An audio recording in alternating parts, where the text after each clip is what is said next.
first log fire on since the end of the summer season. Got lovely days here in Achill at the moment. Clear skies during the day and a bit of heat.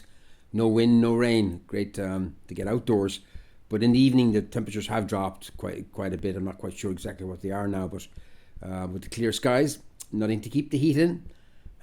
But it's just a natural transition now from summer, autumn through to winter. So